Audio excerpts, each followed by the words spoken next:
Hola a todos, bienvenidos a un nuevo programa de Short Time, un breve tiempo para reflexionar.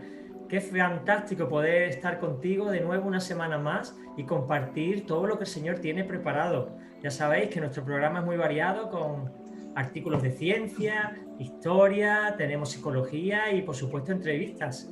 Ya sabéis, emitimos desde el 100.2 de FM, la sintonía que te acerca a Dios, Radio Amanecer, Málaga, una sintonía de confianza. Y por supuesto, el programa está producido por las Iglesias del Monte de aquí de Málaga, aunque ya no estamos multiplicando y creciendo, gracias a Dios, y también la realización está a cargo del Proyecto Vida, un proyecto para vivir en la Iglesia de Dios Altísimo. Un servidor, Juan Carlos Segovia, te acompaña, va de la mano de Jesús, porque el director del programa no soy yo, es Jesucristo. Yo soy su vasallo y hago lo que él me dice.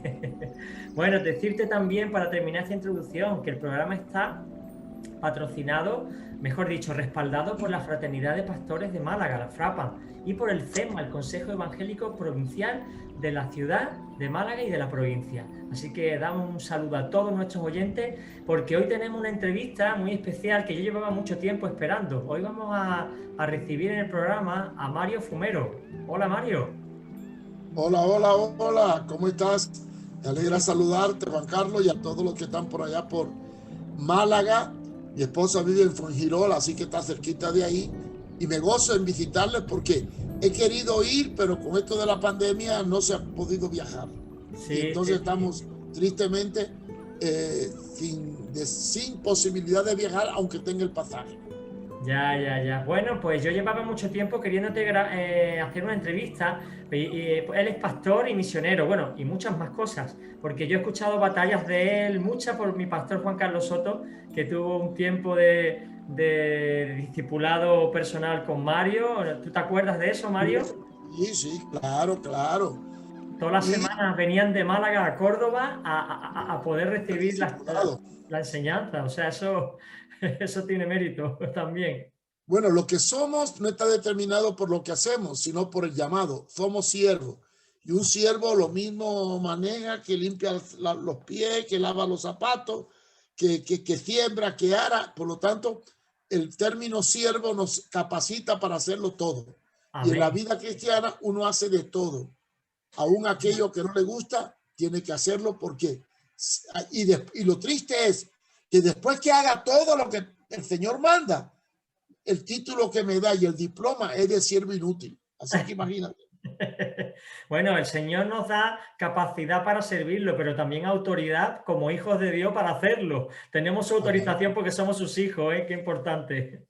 Bueno, Mario, queremos conocerte. Cuando le dije a Juan Carlos Soto que te iba a hacer una entrevista, se ilusionó mucho y dice, no me digas, porque yo tengo un vago recuerdo de Mario.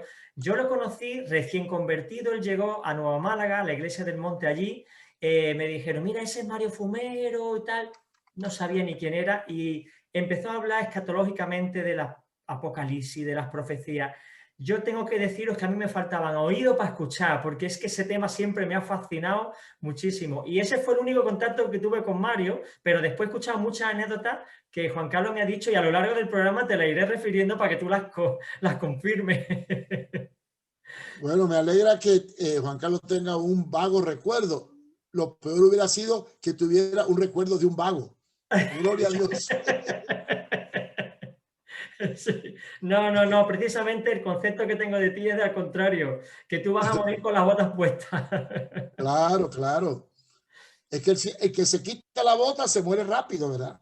Claro que sí. Entonces, Mario, ¿tú de dónde eres? Mira, yo nací en La Habana, Cuba, el 24 de febrero del 1941. Era hijo de una madre de origen gallega, Anda. nació en Vigo. Mi abuela era de Vigo, emigró cuando la Guerra Civil Española para Cuba con mi madre, que era su hija menor, dejando 3 hijos en España. Y después mi madre se casó con un cubano, hijo de canarios, Anda. de la isla Canaria. Así que yo tengo casi el 100% de español por raíces de materna y por raíces paternas. Hombre, Pero nací y me crié en Cuba y ya, salí de Cuba a los 19 años. Qué interesante, pues a mí me interesa mucho eso y a mi padre que le encanta la historia seguro que también, porque tú hayas vivido en Cuba en ese tiempo, eso es historia, ¿eh? Porque en Cuba se han movido muchas cosas, sobre todo en esos tiempos, ¿no? Bueno, entonces, por qué naciste en Cuba? Ay, hijo mío, pregúntaselo a Dios. Eso fue, Quiero decir cómo tus padres llegaron a Cuba. ¿Tus abuelos fueron bueno, para Cuba de ambos lados o qué?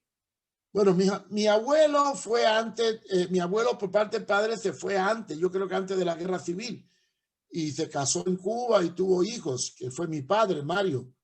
Y Mm. mi madre, sí, mi madre llegó a Cuba cuando era una bebé de 7, 8 años, con mi abuela, que emigraron huyéndole a la guerra civil española. Eso fue en el año 1934, 35, y por ahí 32, 34. Y mi madre tenía quizás 10, 12 años, y al llegar a Cuba, pues mi abuela la quiso meter en un convento, pero gracias a Dios, porque si estaba en el convento yo no estaría aquí. Evidentemente. Y después mi mamá no quiso, empezó a vender productos Avon por las casas, se enamoró de un mecánico y se casó con él. Y de ahí nací yo. Claro, ese matrimonio duró poco, porque mi padre era alcohólico y mascaba tabaco. Y llegó el momento en que mi madre no soportó su alcoholismo, ni que llegaba mecánico todo sucio. Entonces se divorciaron. Y entonces me crió mi abuela. Mi madre siguió trabajando vendiendo productos Avon, y en eso conoció a otro hombre, se casó con él, y después de un tiempo me llevó a vivir con él y con mi padrastro. Mi madre tuvo 2 hermanos. Mi padre tuvo una hija, otra vez se volvió a casar y tuvo una hija. De manera que tengo por parte de padre una hermana y por parte de madre un hermano y una hermana. Los 3 viven ahora en Miami. Ajá. Bueno, y Mario, ¿cómo se vive en esa familia desestructurada? Porque realmente ahí había un gran conflicto matrimonial y tú en medio. ¿Cómo viviste tú aquel tiempo? ¿Tienes conciencia o recuerdos? Claro, fue la época más amarga de mi vida. Yo no podía estudiar, mi padrastro me maltrataba, me obligaba a vender para poder llevar dinero a la casa, me sacaron de la escuela a los 13 años, a los 14, a los 13 años me sacaron de la escuela pública, solo pude hacer 6º grado, después tuve que estudiar por libre, y mi infancia fue muy trágica, muy negativa, hasta el grado que cuando tenía 14, 15 años, yo pensé o suicidarme o huir de la casa y escaparme. Y tenía todo planeado con otro muchacho. Pero una noche, durmiendo, Dios me habló. Se me reveló en una bola de fuego y me dijo: Mario, ven en pos de mí, toma tu cruz y sígueme. Yo no sabía que esto estaba en la Biblia. Nunca había cogido una Biblia en mi mano. Cuando tuve esa revelación, me fui cerca de donde yo vivía, en Marianao, estaba el colegio de Belén, de los padres jesuitas. Y fui al colegio de Belén y le planteé lo que me ocurrió a un sacerdote. Y me dijo que Dios me había llamado y que yo tenía que hacer la comunión y la confirmación. Y entonces comencé a prepararme en la iglesia católica para ser sacerdote. Ya a los 17 años entré con un monseñor a la ciudad de los niños para prepararme para el sacerdocio. Pero ya me había metido en la revolución cubana. Cuando la época de Batista, yo apoyaba a los grupos clandestinos que luchaban contra la dictadura. En eso mataron unos amigos míos que estudiaban en la Flor Martiana, en un centro de bachillerato, porque protestaron. Yo me rebelé, empecé a conspirar contra el gobierno me descubrió, me iban a matar, me metí en un seminario y empecé a estudiar. Después cayó la revolución y opté por salir para servir a la patria. Fui a trabajar con un obispo en Marianao, en una parroquia, encargado de la parte de la sacristía y todos los asuntos de la iglesia, y también capitán de milicias en la Revolución Cubana. En esto vino el conflicto de la izquierda, el comunismo empezó a tomar control, yo me frustré, me criticaron en el partido, en la revolución el 26 de julio, porque yo llevaba imágenes religiosas de la Virgen y tal, y empezaron a criticarme por ser muy católico, lo que noté que había una tendencia hacia un ateísmo. Después me empezaron a hostigar como que yo estaba jugando contra la revolución, etcétera. Mis padres habían emigrado cuando Batista y entonces ahí fue cuando murió mi abuela con la cual vivía en el año 60 y mis padres me reclamaron y entonces salí de Cuba. Al salir de Cuba entré en depresión, viví una crisis bastante aguda, pero en eso ocurrió algo muy raro. Yo iba a estudiar a Miami High School y pedía autostop, o sea, que me llevaran a dedo. Y un señor me montó en el carro y cuando le vi la Biblia protestante, me di cuenta que era protestante. Yo en Cuba me entrené con la JOP, Juventud Obrera Católica, para combatir a los protestantes. Y cuando vi que era evangélico, protestante, empecé a atacarlo, que no creen en María, que esto, que lo otro. Y el hombre nunca me respondió para atacarme, al contrario. Solo me decía, qué bueno es Jesús, qué lindo es el Señor, maravilloso. Y yo quería atacarlo y no me daba lugar. Cuando me dejó en la escuela, me dio una tarjetita y me dijo, llámame si necesitas algo. Y cuando miré la tarjetita decía Reno García, gerente de Aeroméxico en Miami. Y dije, bueno, si es gerente de Aeroméxico, a lo mejor me consigue trabajo. Después lo llamé y hice amistad con él por si conseguía algo, ¿verdad? Pensando siempre en un trabajo. Pero un día él me llama y me invita a una campaña de Billy Graham, el año 1961. Yo le dije que no, pero después me puse a pensar, oye, es en el Miami Beach Auditorium, la entrada es gratis. Yo no pierdo nada con ir. Y de todas maneras puedo ir a molestar. Entonces pensé llevar un hule. Un hule es algo así como esto. Mira, te voy a enseñar a ver. Un hule es algo como esto. Y entonces hacía unos taquitos de papel, los tiraba así para molestar a la gente. Ah, bien, Y me bien. fui a la campaña, pero él me recogió solo para molestar. Me senté en la parte hispana. Llevaba unos taquitos de papel y tiraba taquitos a la gente. Pero una mujer que estaba atrás me tocó el hombro. Muchacho, sea reverente, que están hablando la palabra de Dios. Era una mujer vestida de blanco pentecostal, la miré y dije, ay, ¿qué se cree esa vieja? Pero guardé la liga y puse un poquito de atención. De pronto Billy Graham empieza a predicar. Está hablando de si no fueres como un niño, no entraréis en el reino de los cielos. Y mira para la zona que yo estoy. Y dice, tú que estás allí, tú. Si no fueres como niño, no entraré en el reino de los cielos. Y empieza a describir que el niño todo lo cree, todo lo espera, todo lo acepta, Y yo me siento aludido. Y siento una cosa muy rara y me trato de levantar para irme. Pero de pronto hacen el llamamiento. Y no sé cómo, yo estaba enfrente aceptando a Cristo como Señor. Qué bueno. En ese momento se me acercó habían miles de personas que pasaron al frente. Yo creo que en el auditorio había como 50,000 personas. Y no sé cuántos cientos o miles habían al frente, pero yo estaba allí. Y se me acercó un hombre, me puso la mano en el hombro y empezó a hablar por mí. Y era el señor que me había dado el autostop, Reno García. Anda. De ahí hice amistad con él, me llevó a mi casa y me dijo, Mario, yo voy a la iglesia bautista que está en Fragler. ¿Quieres venir conmigo para que abramos un departamento hispano para alcanzar a los hispanos? Y yo le dije que sí. Ahí me bauticé y empezamos a abrir un departamento hispano. Pero mi madre... Mario, perdona, pero ¿qué sentiste tú? ¿Qué pasó ese día? Tú te entregaste, no sabes ni cómo saliste, pero ¿y qué experimentaste? ¿Fue algo sereno o fue un toque muy fuerte del Señor? ¿Qué cambió en tu mente? ¿Qué es lo que tú empezaste a ver? Mira, yo no sé, yo cuando pasé al frente salí me sentí en el aire. Mi mente había cambiado. Cuando llegué a la casa, lo primero que hice es quitar la virgencita que tenía en la cabecera y una foto de Santa Teresa de Jesús, que era mi santa preferida. Y cogí una Biblia vieja que tenía para combatir a los protestantes. Y le dije, cogí la Biblia vieja y le dije, Señor, si tú me quieres hablar, háblame por este libro. Y abrí la Biblia al azar. Y me salió el texto que Dios me había dado a los 12, 13 años para ir a la iglesia católica. El que quiera venir en pos de mí, nieguese a sí mismo, tome tu cruz y sígame. Y ahí yo confirmé que Dios me había hablado. Me hinqué de rodillas, empecé a llorar y a partir de ahí mi vida cambió radicalmente.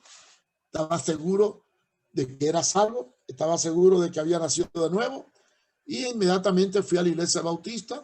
No perdí tiempo. Le dije, si hay que bautizarse por inmersión, yo me quiero bautizar ya. Fui el primer hispano que se bautizó en esta iglesia americana. Y con el hermano Reno, que hablaba español, pero era norteamericano, abrimos el departamento hispano de la iglesia bautista de Franklin. Hoy se llama la iglesia bautista de Getsemaní. Y entonces allí empezamos a congregarnos, pero mi madre era muy católica. Claro.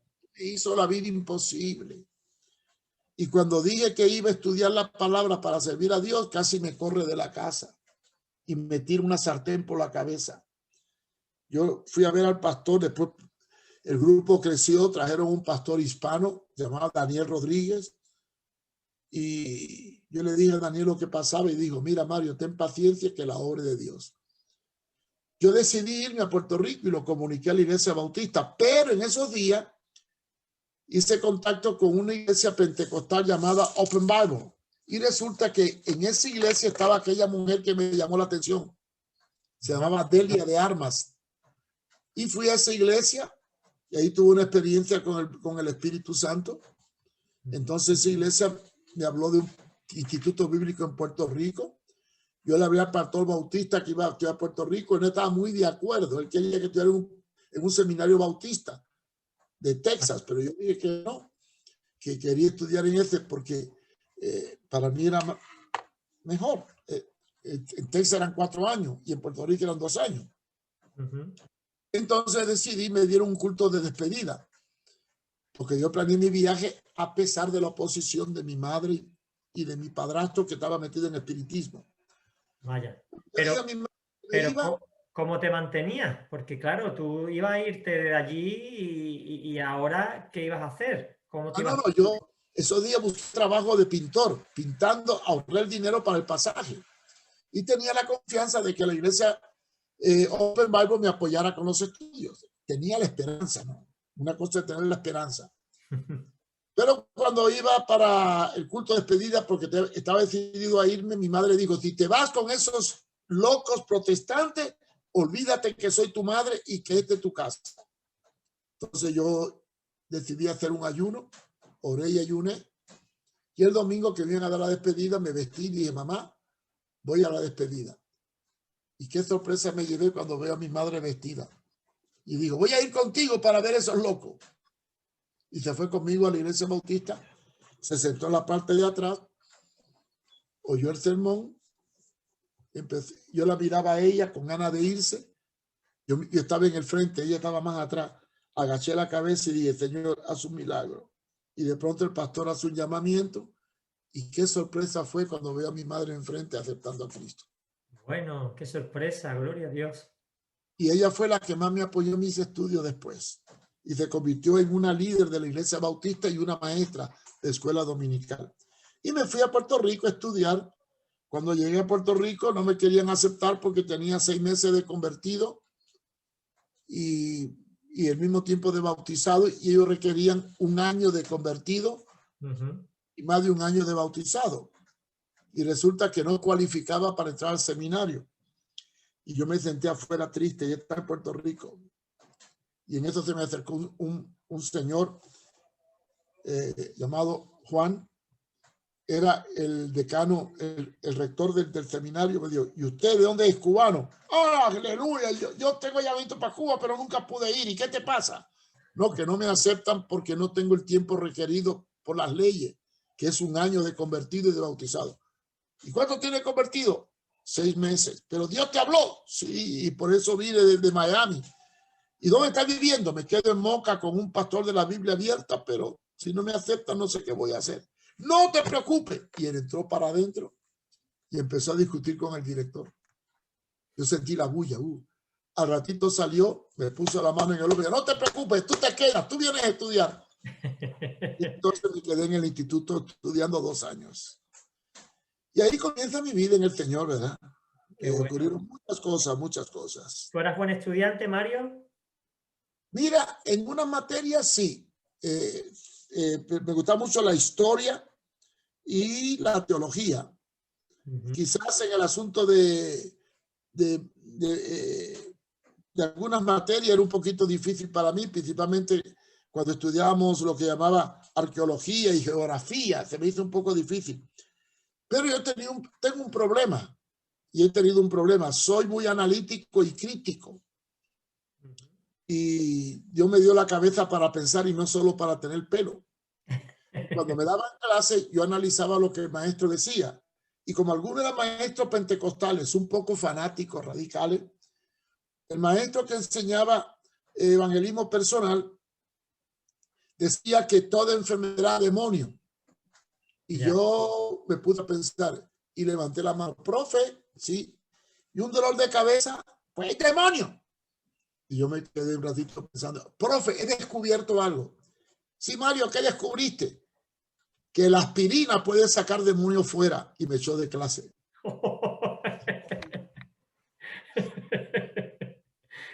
Bueno, me aplazó. ¿Te suspendió la asignatura? Bueno, por lo pronto me aplazó en esa materia. Después hubo otro profesor que era más intelectual, el que daba teología. Y llegamos a la parte de la angelología, o sea, estudiar los ángeles y los demonios. Y él decía que Satanás y los ángeles y los demonios que habían caído, y empezó la teoría de los ángeles y de los demonios. Cuando llegó a la parte de los demonios, yo disentí de él. Porque yo dije, mira, los ángeles y los demonios son diferentes. Los ángeles se personifican, los demonios poseen cuerpo. Los ángeles se vuelven ángeles de luz. Los demonios destruyen el cuerpo, les gusta la desnudez, son convulsivos, violentos. Y los ángeles operan engañando y seduciendo. Por lo tanto, los ángeles y los demonios no son lo mismo. Entonces el maestro me dijo, bueno, si tú me demuestras lo que dice, yo te voy a probar tu punto de vista. Hazme una teoría. Y entonces empecé a estudiar a Larkin, investigar, y hice la teoría de que los demonios fueron espíritus que existieron antes de la creación del cielo y de la tierra, estableciendo la diferencia entre el versículo 1 y 2 de Génesis. Eso me dio lugar a un libro que en el año 95 publicó Unilit. Se llama Demonología. Yo lo tengo. Cuando yo le presenté ese libro, el profe me dio 100, aunque me dijo que yo no estaba de acuerdo. Pero como el argumento era sólido y yo dije que era hipotético, entonces me dio 100 y de ahí yo sostengo que los demonios y los ángeles son dos dimensiones diferentes. Uno opera poseyendo cuerpo y otro operan engañando externamente, porque los ángeles, al estudiar la angelología, en toda la Biblia encontramos que los ángeles nunca posesionan un cuerpo, siempre se personifican. E incluso está la teoría de Génesis 6 de unos ángeles que se llamaba hijos de Dios en el Antiguo Testamento, que se juntaron con las hijas de los hombres, que es la teoría de que hubieron ángeles que al tomar cuerpo tuvieron relaciones sexuales con las mujeres. Y de ahí viene la teoría de los ángeles de Judas que están atados en cadena de oscuridad porque no guardaron su dignidad y se entregaron a pecado contra natura. Entonces, Mario, para que yo me entere, según la teoría que tú das o tu percepción del asunto es que los ángeles son un tipo de creación y los demonios son otro tipo de creación. Correcto. Los ángeles son seres creados espiritualmente para servir a Dios, con cualidades angelicales, como pueden viajar en tiempo, en el espacio y se pueden personificar. Por eso dice Hebreo que muchos hospedaron ángeles sin saberlo. ¿Y los demonios son otro tipo de seres espirituales? ¿Con qué objetivo los crearía Dios? No, yo creo que antes de que Dios creara el cielo y la tierra, hubo una era preedénica, donde Satanás era portador de luz. Porque según Isaías 14 dice, oh Lucero hijo, tú que debilitabas las naciones, o sea, Satanás, antes de ser Satanás, era Luzbel, significa luz bella, aportaba luz, y no estaba en el cielo. ¿Dónde estaba si subió? Dice, subiré a lo alto. ¿Y dónde estaba? Ahora bien, la pregunta que hay que analizar es ¿en qué momento aparece Luzbel caído en el huerto del Edén? La única explicación que tenemos de la caída es entre el verso 1 y 2. Y crió Dios los cielos y la tierra y estaba desordenada y vacía. Y el espíritu se movía sobre la faz de las aguas. Por eso es que hay una asociación en que estas criaturas inferiores que vivieron en la era preedénica, al morir sus espíritus se convirtieron en demonios y moraron en las aguas. Por eso es que en el mundo del ocultismo, el espiritismo usa el agua como medio para atraer los demonios. Y por eso es... Pero esos seres que no serían ni hombres ni ángeles, serían otro tipo de creación, ¿no? Se degeneraron por algún motivo. Sí, bueno, al caer Luzbel, yo creo que la tierra quedó destruida con todo lo que la habitaban, ¿verdad? Ahora, si nosotros buscamos en la Biblia, a ver aquí, espérate que estoy buscando. Si nosotros buscamos en la Biblia un texto que dice que los espíritus divagan por lugares secos y mientras no hayan reposo. Hay un texto en la Biblia que Jesús establece que cuando los espíritus salen del cuerpo andan por lugares secos y no hallando reposo vienen a buscar un cuerpo. ¿Qué quiere decir? Que los espíritus malignos, los demonios, no pueden operar si no es a través de dos sustancias, del agua o del cuerpo.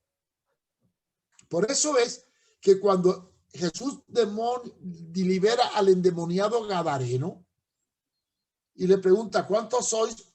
Legión, porque somos muchos. ¿Qué le piden los demonios a Jesús? Que los saque del hombre y los pase a los cerdos. Y la pregunta clave es, ¿y a dónde van a parar los cerdos? Al agua. Entonces, después hay un texto que dice que cuando el espíritu sale del cuerpo anda por lugares secos. Y este término de seco refleja que hay una relación entre que los demonios fuera del cuerpo, si no están en un cuerpo o en el agua, sufren tormento. Y entonces de ahí viene el concepto de que los demonios son espíritus que necesitan un cuerpo para poder obrar. Mateo 12:43. Cuando el espíritu inmundo sale del hombre, anda por lugares secos, buscando reposo, y no lo halla. Ahí tenemos un punto de partida para esta hipótesis, no doctrina, ojo. Entonces, en base a eso, yo contradije al maestro y establecí esta tesis de que hubo una era preedénica. Además, la arqueología ha demostrado que hubieron seres prehistóricos. Y las investigaciones arqueológicas demuestran que aparece la tierra destruida 2 veces por agua, porque hay 2 capas que establecen que hubieron 2 fenómenos o hecatombes originadas por agua. Y la única hecatombe por agua registrada en la Biblia es la de Noé. De manera que la otra hecatombe tiene que haber sido entre los versículos 1 y 2 del libro de Génesis.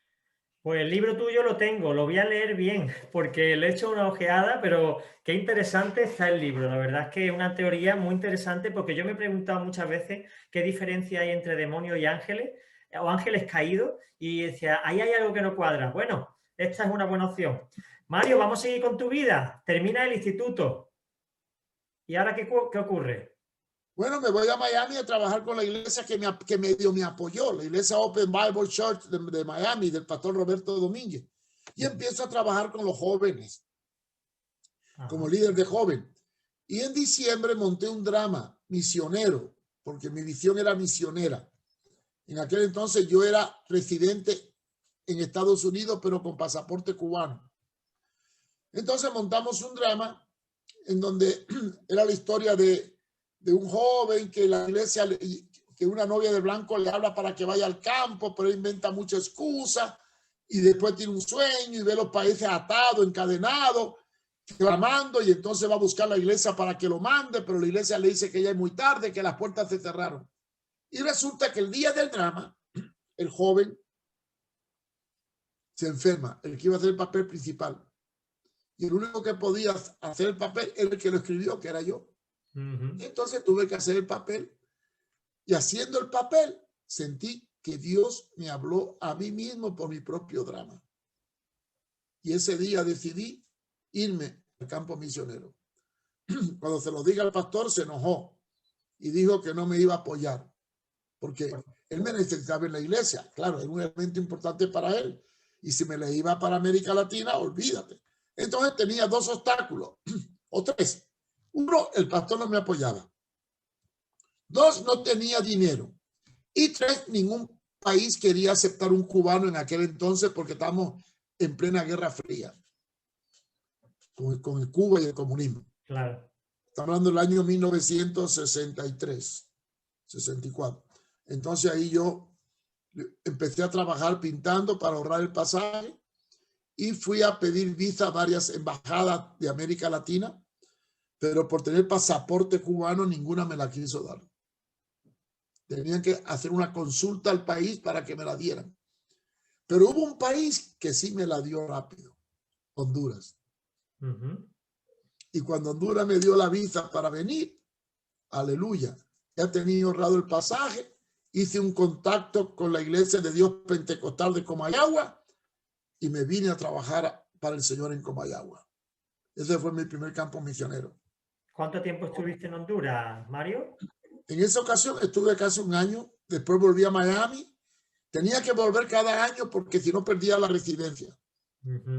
Y venía. Estuve en Honduras, después fui a El Salvador y después conseguí entrar a Guatemala hasta que por fin en el 66 obtuve la ciudadanía norteamericana.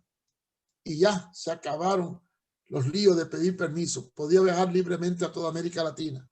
Qué bueno. Estuve en Nicaragua, estuve en Colombia, después ya me fui a finales del 69, me fui a Perú. Pero básicamente, Mario, ¿qué es lo que hacía? ¿Evangelismo o...? Evangelismo, era evangelista. Levantaba obras para otras misiones y evangelismo en áreas rurales. Ajá. Levanté varias iglesias, pero se le entregaba a la misión del lugar. Iba a hacer evangelismo.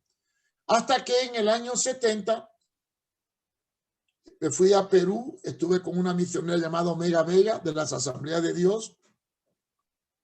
Me invitaron a ir a Chile en una carta de un senador del Congreso que quería que fuera a Concepción para hablar de la palabra.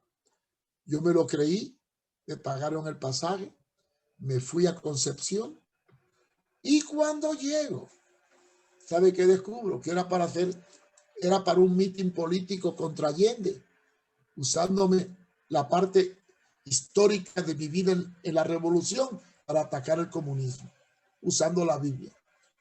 Y yo le dije que no, que yo no mezclaba política con religión. Y los que me invitaron me dejaron tirado en el hotel y no me pagaron nada. Esa noche me quedé frustrado con Dios. Uy, Señor, ¿por qué? ¿Por qué tú me permites que me engañen? ¿Por qué, Señor? ¿Por qué? A las 11 de la noche tocan a la puerta. Abro y habían 3 personas. Uno está vestido como del Ejército de Salvación, Salvation Army. El otro era el pastor Bautista y el otro el pastor de las Asambleas de Dios. Todos juntos. Usted, el señor Mario Fumero, sí, es verdad que usted viene a hacer un mitin, a hablar de religión en un mitin político de Allende contra Alexandri. Para eso me trajeron, pero yo no acepté. Aleluya, dijo el pentecostal. Qué bueno, veníamos a decirle que no hiciera eso porque va a comprometer el testimonio evangélico. Le dije, no lo acepto y por lo tanto mañana me voy. No se vaya, quédese con nosotros. Mañana le recogemos y vamos a montar al lado del mitin una campaña evangelística. Al otro día me fueron a buscar, me llevaron a sus casas, organizamos una campaña evangelística. Comencé a visitar las iglesias para promover un grupo de consejeros.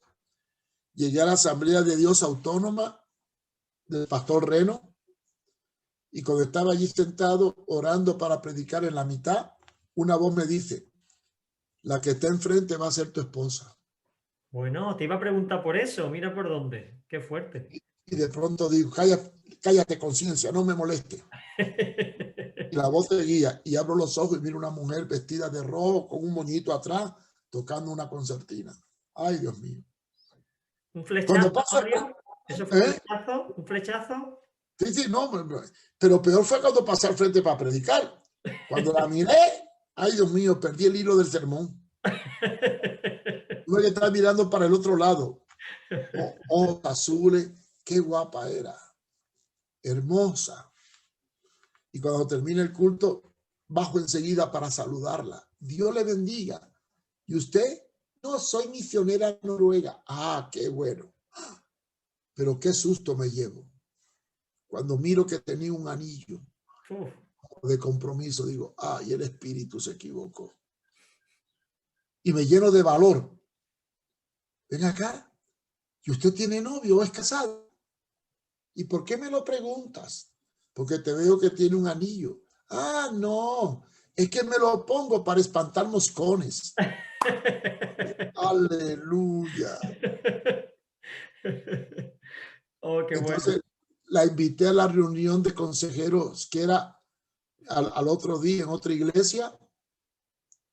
Ese día fue la primera que llegó. La recibí, la atendí, conversamos, tuvimos la reunión. Al terminar la reunión me presentó una amiga suya llamada Signe, que también era misionera, y me invitó a comer a su casa. Y yo, ni son ni ton, acepté enseguida. Ya ves. Cogí el bus, fui a comer a su casa, me hizo una comida noruega, de la que no estaba acostumbrado, pero le dije que estaba rica. Aunque no te gustó, ¿no?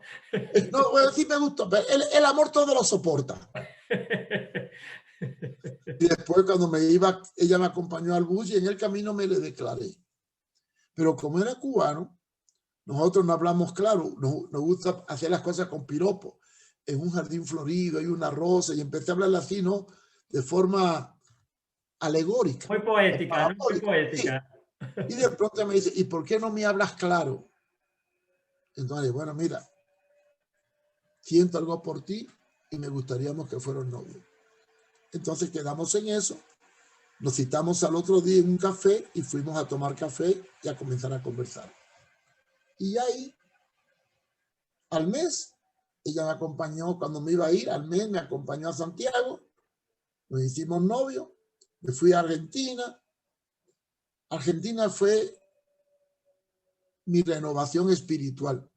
Allí conocí a Juan Carlos Ortiz, conocí lo que era el discipulado, entendí que ser evangelista y no tener un discipulado alternativo para preparar obreros, perdemos muchos frutos. Entonces, recibí la luz del discipulado, después me fui a Paraguay, después fui a Bolivia.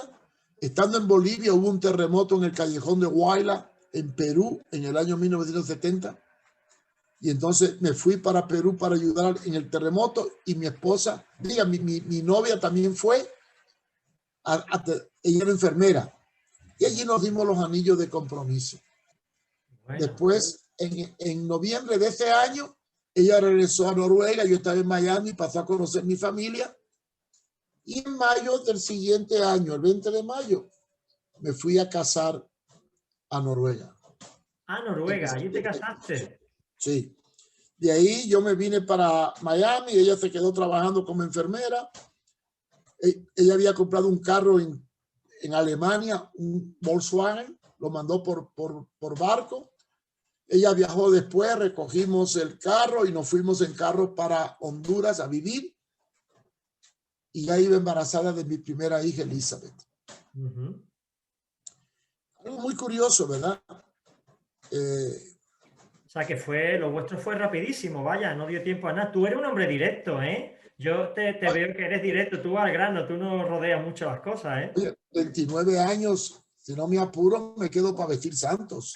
En la iglesia evangélica, y en la iglesia evangélica no hay santos que vestir, a no ser que te vista a ti, ¿verdad? Efectivamente. Bueno, hermano, vale, pues estás otra vez aquí, pero pues, no te quedaba mucho tiempo para venirte para España, ¿no? Esta es otra historia. Yo cuando estudiaba en el Instituto Bíblico en Puerto Rico, tuve llamamiento para España. Un evangelista llamado Eugenio Jiménez, que estuvo en España y sufrió persecución y lo tuvieron que esconder, comenzó a relatar sus experiencias.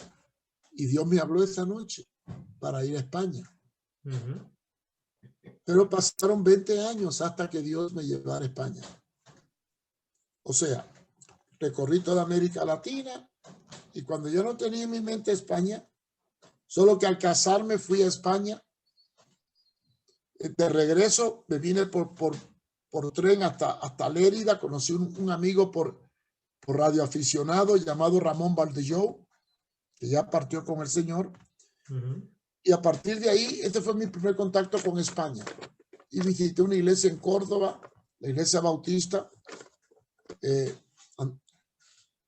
Y de ahí me vine para Honduras. Montamos el trabajo en Honduras. En el año 73 empezamos a trabajar aquí con jóvenes con problemas de droga. Y en el año 80 Dios me recuerda que me tengo que ir para España. Pero yo no quiero irme. Entonces, para quitarme el estorbo de Dios, mandé un hondureño para Córdoba, en lugar mío. Y le dije, Señor, mira, ahí te mandé uno. Déjame tranquilo ya. Pero en el 81 Dios me vuelve a hablar fuertemente. No era él. Tiene que ser tú. Y entonces yo, para no irme, le puse a Dios 3 condiciones.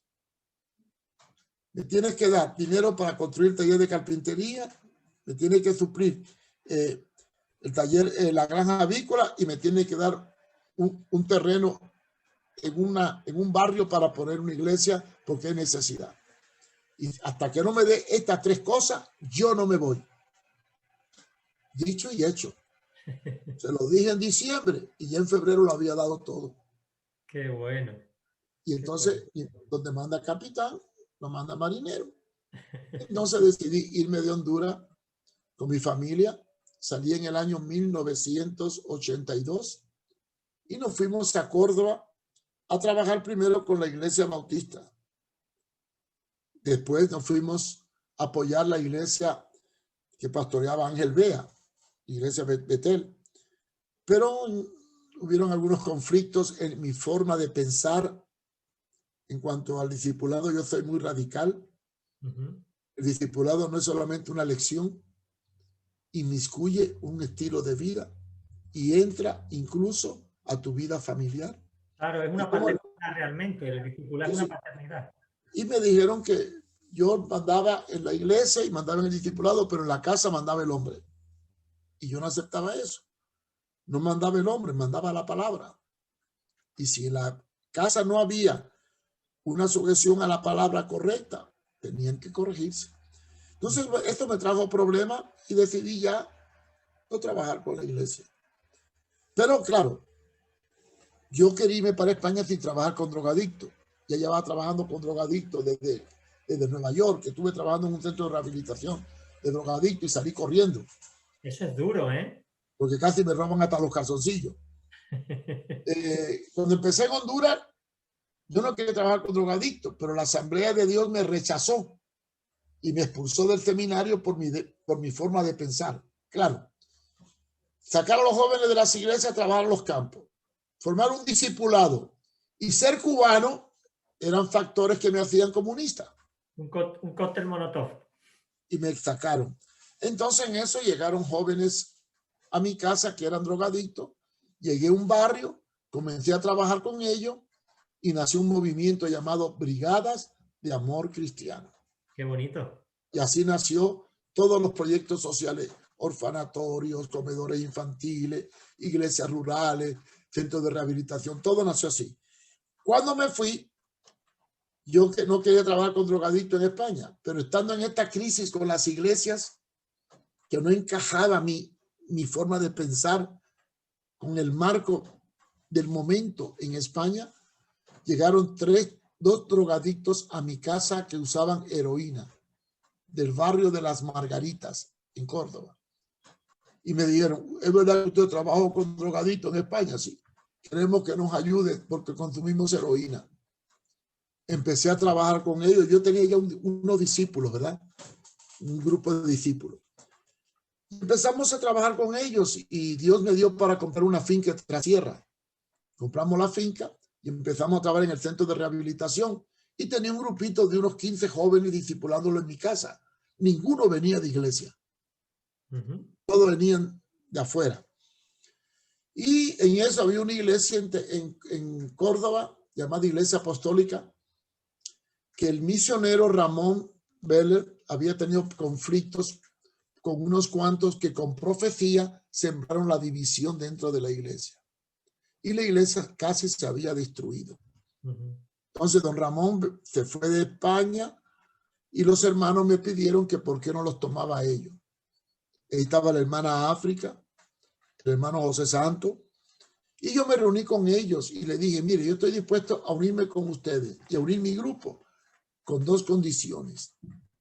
Uno, que acepten el discipulado como principio formativo.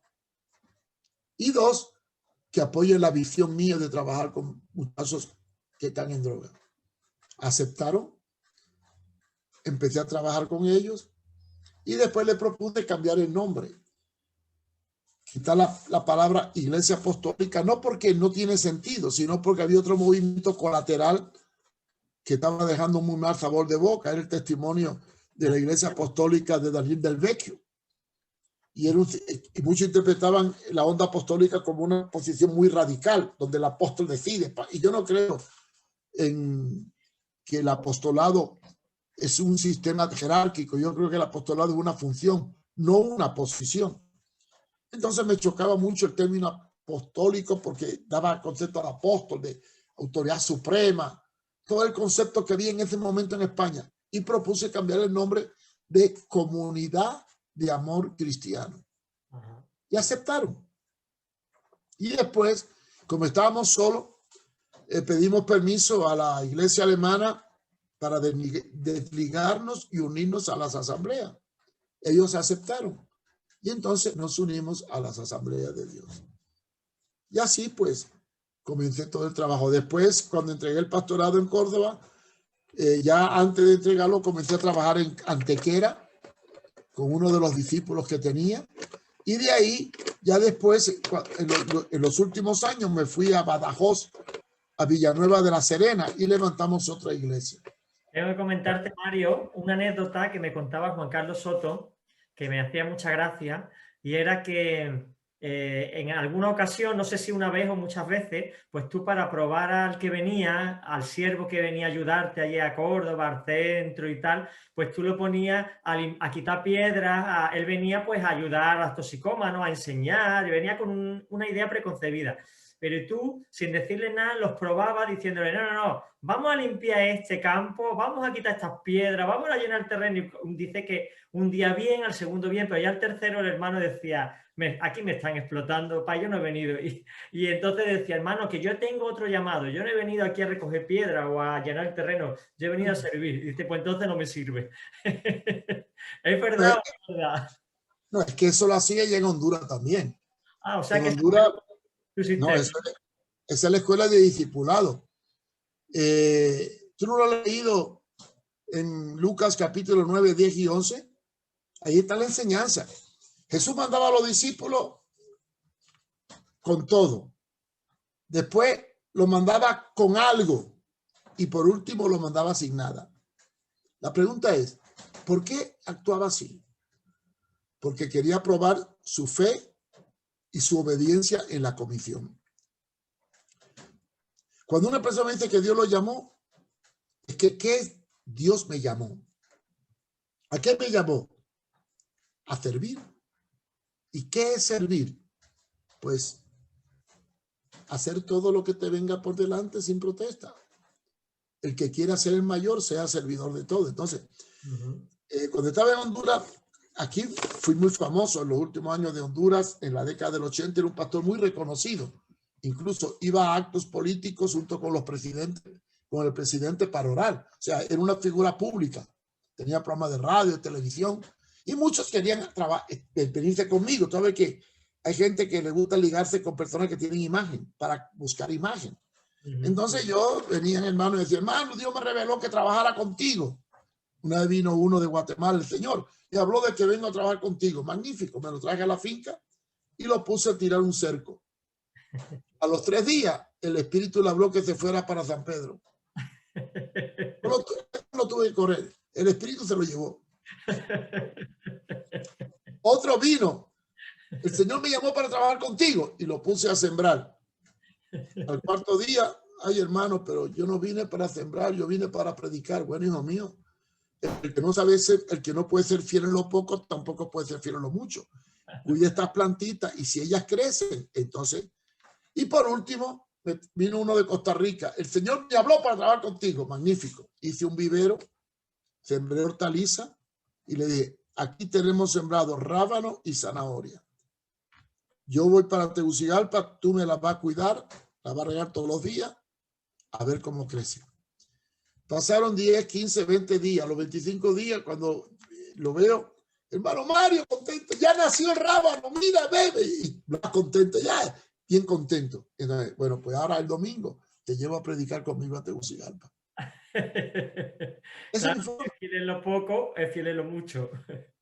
¿Acaso el Señor no probó a sus discípulos? ¿Los probó? ¿Y no dice la Biblia que tenemos que ser probados por fuego? Amén. ¿Y no dice la Biblia que hay que someter a prueba? Entonces, a todo el mundo le gusta el púlpito, a todo el mundo le gusta la imagen, a todo el mundo le gusta presumir. Bueno, para aprender a presumir hay que aprender a humillarse. Entonces, todo el que quiera ser grande tiene que hacerse pequeño. Y cuando lo hago pequeño y no quiere ser pequeño, entonces mejor me lo quito de en medio, porque no hay nada peor en el ministerio que tener al lado una persona con ambición y no con deseo de servir. Por lo tanto, en la palabra de Dios, en el estudio bíblico, cuando uno estudia el señorío de Cristo y el concepto de siervo, va a entender que uno tiene que estar dispuesto a todo para servir a Dios y no solamente al púlpito. Amén, qué bueno. Pues estamos acabando, Mario. Me ha encantado tu testimonio. Es que no hace falta ni preguntarte. Normalmente pregunto, pero es que tú has estructurado tu vida en una hora. O sea, ha sido todo fantástico y sé que te has quedado con muchas cosas en el tintero. Pero te quiero hacer una pregunta. ¿Dónde se pueden localizar tus libros? Porque sé que has escrito varios. Ok. Los libros míos puedes buscarlos en Amazon. Ajá. Escribe Mario Fumero, hay libros en Amazon que mi hijo Carlos ha montado. También pueden adquirir los libros poniéndose en contacto con mi hijo Carlos Fumero. Él le puede vender todos los libros a través de una memoria USB por 30 euros. Se lo puede mandar. Y también pueden obtenerlo visitando mi página web. ¿Cuál es? Ahí tengo muchos libros. www.contralaapostasía.com. www.contralaapostasía.com, todo junto. O si no, escribe en Google Contra la Apostasía y le va a aparecer material. También hay muchos libros publicados que yo no he autorizado, pero lo han publicado y ni modo. Lo que es de Dios no importa, nadie le va a poner demanda porque me publique algo siempre y cuando no haga negocio de ello. Escribe Mario Fumero o Mario E. Fumero en Google y ahí le van a aparecer muchos libros, muchos artículos, muchos comentarios. Y también en YouTube aparecen muchos videos. Incluso hay libros míos que lo han hasta narrado. Como por ejemplo, una entrevista con Satanás. Está en YouTube narrado. No sé quién lo hizo, pero gloria a Dios que lo hizo. Y tengo otro muy bueno que se llama Una entrevista con Jesucristo. Y hay uno muy bueno, Estrategias satánicas contra el cristianismo. Y bueno, tengo 69 libros en total. ¿69? 69. Madre mía. Perfecto, pues muchísimas gracias. Ha sido una bendición de verdad, un privilegio conocerte más a fondo, poder hablar contigo y un lujo tenerte en el programa. No, gracias a ti por estar en Málaga, aunque sea en espíritu, porque en verdad estoy aquí. Gracias, Juan. Dios te bendiga y saluda a todos. Y bendición para España. Un fuerte abrazo, hermano. Cuídate. Amén. Bueno, no ha habido tiempo para más. Ha sido fantástica la historia de Mario Fumero. Espero que te haya gustado, que te haya edificado e inspirado para seguir adelante en tu fe y poder caminar a la meta que Dios te ha propuesto. Recuerda que nos vemos la semana que viene en un nuevo programa de Short Time y que si quieres ver el programa lo puedes ver a través del canal de YouTube Iglesia del Monte Proyecto Vida. Iglesia del Monte Proyecto Vida. En cualquier momento puedes acceder al canal y localizar el programa. Un fuerte abrazo y que el Señor te bendiga.